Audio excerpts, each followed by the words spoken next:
Assalamualaikum warahmatullahi taala wabarakatuh. Jumpa lagi di channel kesayangan kita, Sobat AS Channel, dimanapun Anda berada. Kali ini kita akan bergeser ke Pilgub Jawa Barat ya, yang tadi malam sudah dilangsungkan debat perdana ya. Dan topik yang diambil bagaimana membangun Jawa Barat ya, menuju masyarakat digital yang sejahtera dan berdaya saing global. Topik ini tentu menarik ya, kalau kita cermati dan mengamati bagaimana lantas kemudian 4 pasangan calon berusaha mengeluarkan argumentasi, narasi, ide serta gagasannya lewat forum debat tersebut. Ini lantas kemudian menjadi penilaian serta jadi referensi tentu buat masyarakat Jawa Barat. Kemudian kita pun bertanya, seberapa pengaruhkah debat semalam buat pemilih, masyarakat serta literasi Jawa Barat ya. Yang jadi pertanyaan, apakah dengan menyaksikan debat semalam lantas pilihan yang sejak awal bisa berubah, atau sebaliknya menjadi kukuh terhadap pilihan yang sejak awal ya. Ya, ini menjadi analisis yang menarik tentu buat kita bicarakan siang hari ini. Bagaimana lantas kemudian masyarakat Jawa Barat akan membuktikan kecerdasan serta rasionalitasnya untuk memilih dan menghasilkan pemimpin yang terbaik guna memimpin Jawa Barat selama 5 tahun ke depan. Ini tentu menjadi konteks yang akan kita ulas dan sedikit bahas ya.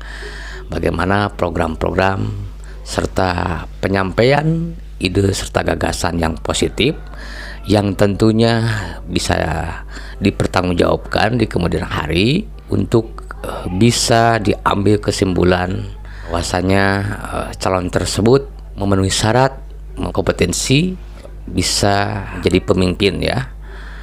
Syarat mendasar dan tentu yang paling utama bagaimana lantas yang tersebut betul-betul hasil dari serta keinginan masyarakat Jawa Barat.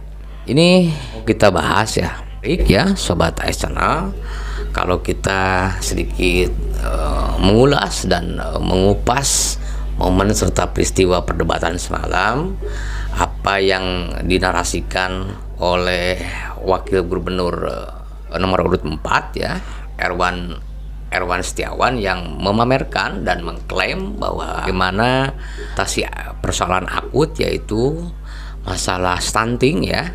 Dia buktikan bahwa ketika dia menjabat di Sumedang ya, dia memberikan pencapaian kepada kita bahwa untuk mengatasi masalah stunting dia tidak menggunakan APBD atau rupiah ya. Dari APBD ini menjadi menarik ya kalau kita mau membuka yang dilakukan oleh Erwan Setiawan ya di Sumedang. Dan seperti apa ya mengatasi masalah atau membasmi stunting yang dilakukan oleh Erwan Setiawan di Sumedang. Kita akan lihat referensinya ini, tulisannya ya, atau beritanya dari Channel Indonesia. Ini menarik sobat-sobat AS Channel, kalau betul-betul memang Erwan Setiawan mempunyai pengalaman sebelumnya ya, bisa membasmi stunting dengan sama sekali tidak menggunakan anggaran atau katakanlah 0%. Ini akan kita buka ya, dan saya akan bagikan beritanya. Sobat ya, Erwan pamer ke pencapaian basmi stunting di Sumedang, klaim tanpa APBD. Kita akan buka tulisannya. Jakarta, Channel Indonesia, calon wakil gubernur Jawa Barat nomor urut 4 Erwan Setiawan memamerkan pencapaian dalam mengentaskan stunting sebagai wakil bupati Kabupaten Sumedang. Ia mengklaim pengentasan stunting selama kepemimpinannya dulu di Sumedang sama sekali tak menelan biaya dari APBD ya. Ini sudah kami lakukan dan 0 biaya APBD. Kita semua bekerja sama dengan operator ujar Erwan dalam debat perdana Pilgub Jawa Barat Senin. Erwan menyatakan pengentasan stunting harus dimulai dari langkah pendeteksian dini sejak dalam kandungan. Menurut dia, pemerintah harus memperhatikan keterpenuhan gizi setiap ibu hamil atau bumil ya. Salah satu upaya yang digencarkan Erwan adalah dengan memakainya jam tangan digital yang kemudian terkoneksi dengan dinas kesehatan. Jam itu pun mampu menunjukkan kebutuhan gizi yang dibutuhkan oleh ibu hamil tersebut. Makanya tadi saya sampaikan mereka pasang jam tangan digital yang nanti terkoneksi dengan Dinkes apa yang bumil butuhkan, ucapnya. Dengan begitu, Erwan pun percaya bayi lahir nantinya akan terbebas dari stunting.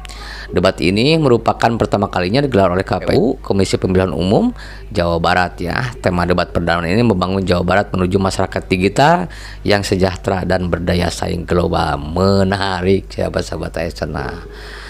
Kalau seandainya kita melihat tulisan ini atau katakanlah pernyataan dari Erwan Setiawan yang sebelumnya dia sudah memiliki pencapaian soal pembasmian stunting ya di Sumedang ketika jadi wakil bupati ya, kalau tidak salah tadi ya. Dan dirinya mengakui bahwa untuk membasmi soal stunting ini ya dia mengklaim bahwasanya tidak menggunakan APBD ini menjadi menarik. Seandainya hal tersebut betul-betul atau program serta pengalaman Erwan Setiawan membasmi stunting diterapkan di Jawa Barat, seandainya pasangan nomor 4 ini terpilih ya, tentu ini menjadi terobosan ya buat kepala daerah yang lain juga ya, bagaimana program dan cara ya Erwan Setiawan ini membasmi stunting dengan tidak menggunakan APBD. Ini berita yang betul-betul mengejutkan kalau buat saya pribadi ya, karena memang saya bukan warga Sumedang jadi tidak paham betul-betul ya Erwan Setiawan ini valid ya dengan realitas di Sumedang atau adalah servis ya, karena kita tahu bahwa calon-calon kepala daerah ya menjadi kebiasaan lama ya dan akut bagaimana memainkan serta lip service ya. Ini menjadi bahan yang harus kita betul-betul mencermati setiap janji serta gagasan yang dipaparkan dalam forum-forum tersebut, baik forum resmi ataupun di luar forum resmi ya. Kita akan tuntut pemimpin-pemimpin kita atau calon-calon pemimpin kita untuk betul-betul menerapkan dan melaksanakan tahapan serta janji-janji kampanyenya, karena itu merupakan hak sipil ya, hak masyarakat untuk bisa menagih janji para pemimpin-pemimpinnya siapapun yang terpilih. Sahabat eksternal dimanapun Anda berada, sekali lagi menjadi bahan rujukan dan bahan timbangan buat kita bagaimana lantas kemudian kita memilih dan menentukan calon pemimpin berikutnya. Debat semalam tentu akan mempengaruhi terhadap paradigma serta aspirasi masyarakat Jawa Barat tentunya. Namun yang menjadi pertanyaan sekali lagi, seberapa besar efek debat ya atau program debat yang diselenggarakan oleh KPU di setiap provinsi. Tentu ini menjadi pendidikan serta edukasi politik yang saat ini di masa-masa di tahun pemilu ya, bagaimana lantas kemudian para calon tersebut berusaha mengkampanyekan dirinya ya, mempromosikan dirinya dengan ide serta gagasan guna bisa memenangkan dan merebut hati pemilihnya di provinsi masing-masing. Begitu ya sobat-sobat Asena, 4 pasangan calon di debat Pilgub Jawa Barat semalam betul-betul gigih ya memberikan gagasan-gagasan ya serta narasi-narasi yang kedemikian saya bisa maknai yang ya secara objektif dan masuk akal. Tentu ini menjadi pertimbangan ya buat konstituen serta akar rumput pemilih Jawa Barat.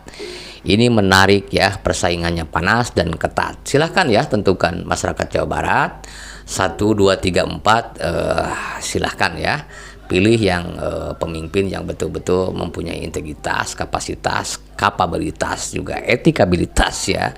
Pemimpin yang katakanlah sidik, amanah, patonah ya, yang agar tentu pemimpin tersebut bisa dipercaya dan betul-betul bekerja dan kebijakannya memprioritaskan terhadap rakyat, di mana kita sebagai sipil masyarakat ya tentu hak ya disejahterakan, diperhatikan, dilindungi oleh pemimpin-pemimpinnya dengan program dan kebijakan-kebijakan yang pro dan menguntungkan terhadap rakyat. Itu menjadi hal yang harus kita garis bawahi dan harus menjadi catatan buat masyarakat, bagaimana janji-janji kampanye, janji-janji para calon gubernur Jawa Barat ya, harus betul-betul dicatat dan ditagih janjinya suatu saat nanti siapapun yang terpilih. Begitu deh ya. Sobat-sobat eksternal, mudah-mudahan sekali lagi apa yang saya sampaikan bermanfaat. Ulasan berita dan tulisan berita di Channel Indonesia soal Pilgub Jawa Barat ya. Mudah-mudahan terlahir dan tercipta pemimpin yang betul-betul dikehendaki rakyat, dan tentu tercipta pemimpin yang syarat dengan legitimasi masyarakat ya. Ini hal yang penting ya buat memastikan bagaimana fungsi birokrasi nantinya akan berjalan semaksimal mungkin ya. Begitu ya. Sekali lagi mudah-mudahan bermanfaat, dan di akhir kata wabillahi taufik wal hidayah, wassalamualaikum warahmatullahi wabarakatuh.